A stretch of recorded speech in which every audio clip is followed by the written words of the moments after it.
Bendiciones, mis hermanos, les habla Teo Hernández. Voy a compartirles, mis hermanos, la historia de San Felipe y Santiago, apóstoles.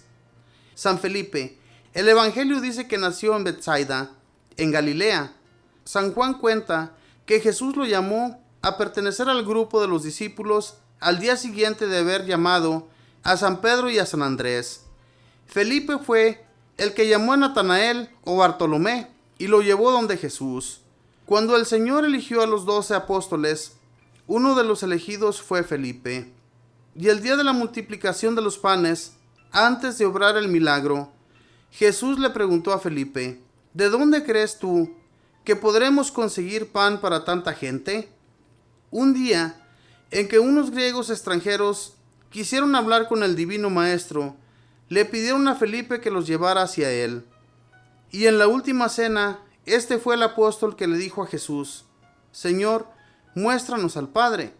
Y Jesús le respondió: Felipe, quien me ve a mí, ve al Padre. El día de Pentecostés, Felipe recibió junto con los otros apóstoles y la Virgen María el Espíritu Santo en forma de lenguas de fuego. Los narradores antiguos dicen que este apóstol, después de Pentecostés, se fue a evangelizar a Bitinia, en el Asia Menor, cerca del Mar Negro.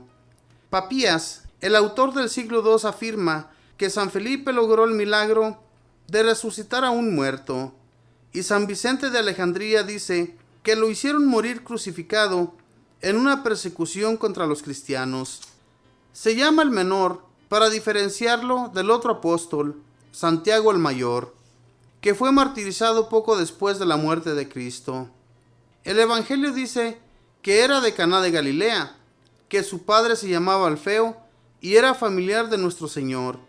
Es llamado el hermano de Jesús, no porque fuera hijo de la Virgen María, la cual no tuvo sino solo un hijo, nuestro Señor Jesucristo, sino porque en la Biblia se llaman hermanos a los que provienen de un mismo abuelo, a los primos, tíos y sobrinos, y que probablemente Santiago era primo de Jesús, hijo de alguna hermana de la Santísima Virgen. En la Santa Biblia se lee que Abraham llamaba hermano a Lot, pero Lot era sobrino de Abraham, y se lee también que Jacob llamaba hermano a Labán, pero Labán era tío de Jacob. Así que al decir que alguno era hermano de Jesús, no significa que María tuvo más hijos, sino que estos llamados hermanos eran simplemente familiares, primos, etc.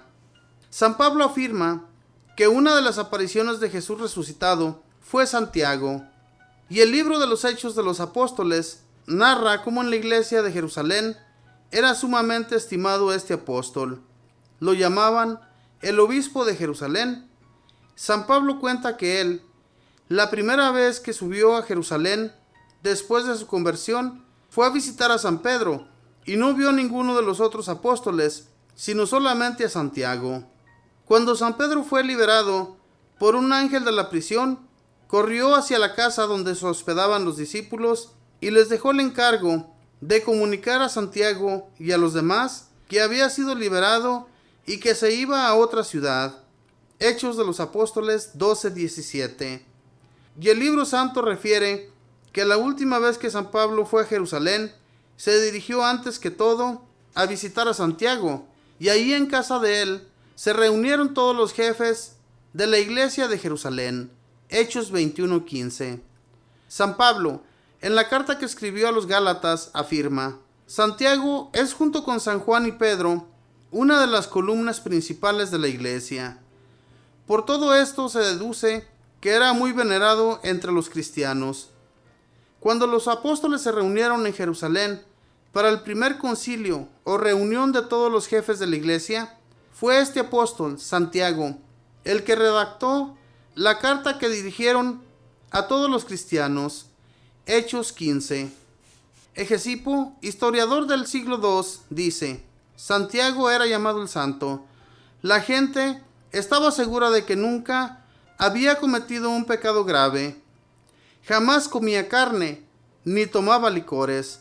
Pasaba tanto tiempo arrodillado, rezando en el templo, que al fin se le hicieron callos en las rodillas. Rezaba muchas horas adorando a Dios y pidiendo perdón al Señor por los pecados del pueblo. La gente lo llamaba el que intercede por el pueblo. Muchísimos judíos creyeron en Jesús, movidos por las palabras y el buen ejemplo de Santiago. Por eso el sumo sacerdote Anás II y los jefes de los judíos, un día de gran fiesta y de mucha concurrencia, le dijeron: te rogamos que, ya que el pueblo siente por ti gran admiración, te presentes ante la multitud y les digas que Jesús no es el Mesías o Redentor.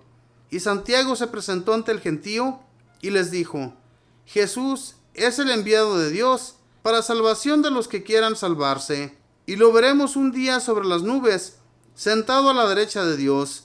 Al oír esto, los jefes de los sacerdotes se llenaron de ira y decían: si este hombre sigue hablando, todos los judíos se van a hacer seguidores de Jesús. Y lo llevaron a la parte más alta del templo, y desde allá lo echaron al precipicio. Santiago no murió del golpe, sino que rezaba de rodillas, diciendo: Padre Dios, te ruego que los perdones, porque no saben lo que hacen. El historiador judío Flavio Josefo dice que a Jerusalén le llegaron grandes castigos de Dios por haber asesinado a Santiago, que era considerado el hombre más santo de su tiempo. Este apóstol redactó uno de los escritos más agradables y provechosos de la Santa Biblia, lo que se llama Carta de Santiago. Es un mensaje hermoso y sumamente práctico. Ojalá ninguno de nosotros deje de leerla. Se encuentra al final de la Biblia.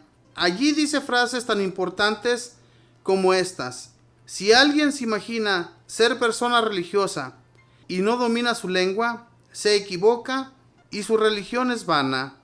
O ricos, si no comparten con el pobre sus riquezas, prepárense a grandes castigos en el cielo. Si alguno está triste, que rece.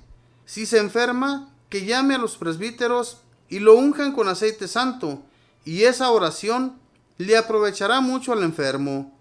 De aquí sacó la Iglesia la costumbre de hacer la unción de los enfermos.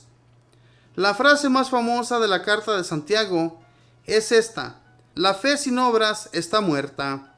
Es una frase que les disgusta mucho a los protestantes, porque ellos enseñan todo lo contrario. Ellos dicen que para salvarse no hacen falta las buenas obras, sino solamente la fe.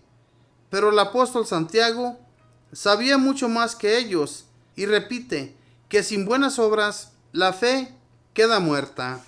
Esta fue la historia de Santiago, apóstol de nuestro Señor Jesucristo, que anduvo con él y tuvo la gracia de nuestro Señor Jesucristo. Cuando se reunieron todos juntos con la Virgen María en la espera de Pentecostés, este apóstol fue uno de los que recibieron el Espíritu Santo en ese día. Hermanos, nuestro Señor Jesús amó mucho a sus discípulos y este apóstol creía en nuestro Señor Jesús. Sin embargo, le hace la pregunta, le dice a Jesús: Señor, muéstranos al Padre. ¿Y qué le responde Jesús? Ya te he dicho que si ves al Padre, ves al Hijo. Hermanos, Jesús obró muchos milagros enfrente de ellos y enfrente de todos los judíos. Y este santo, después de que él recibió al Espíritu Santo, llegó a realizar también muchos milagros. La gente lo amaba y lo consideraba un verdadero santo. No porque él se lo dijera así, sino porque la gente miraba su santidad, cómo él actuaba y cómo él era con los demás, cómo él ayudaba a los pobres y cómo él en sus cartas también escribió de tan buena manera hacia los pobres, que si no hacemos obras, si no ayudamos a los necesitados, nuestra fe está muerta. Esto es una gran realidad, mis hermanos. No podemos decir a un enfermo o a un necesitado que Dios te bendiga, que te vaya bien, y ese hombre sigue igual de necesitado. Es que Dios nos ha puesto allí frente a esa persona, frente a ese enfermo, frente a ese hombre que se encuentra totalmente pobre, y les decimos Dios te bendiga, cuando Dios nos puso allí para ayudarles. A veces nos encontramos personas muy necesitadas, que no tienen ni con qué echarse un bocado de comida a su estómago. Y entonces nosotros pasamos frente a esa persona y no les damos nada para que se alimenten. ¿Qué va a pensar Dios de nosotros? No estás haciendo ni estás llevando a cabo tu ministerio, porque nosotros hablamos muy bonito de Dios, sabemos hablarles a las demás personas, pero cuando nos encontramos con un enfermo o cuando nos encontramos con un necesitado, no somos capaces de meter nuestras manos a la bolsa. Y de esto hablaba siempre Santiago, hombre muy prudente, hombre muy bueno, hombre por el cual la gente de Jerusalén, muchos de ellos, se convirtieron al Señor. Es porque Dios, hermanos, los dotó del Espíritu Santo y les dio la gracia para que fueran bien vistos por las personas, por la gente que allí vivía en Jerusalén. Y hay que imitar a estos hombres, hay que seguir a nuestro Señor Jesús, pero también imitar a todos los hombres que anduvieron con Jesús y que llegaron a la santidad e hicieron muchas obras como las que Jesús llegó a realizar. ¿Por qué, mis hermanos? Porque su maestro, que era Jesús, les enseñó cómo debía comportarse un buen cristiano en medio de sus hermanos. Y a eso estamos invitados todos, a que seamos buenos cristianos. Que Dios les bendiga, que pase un feliz día.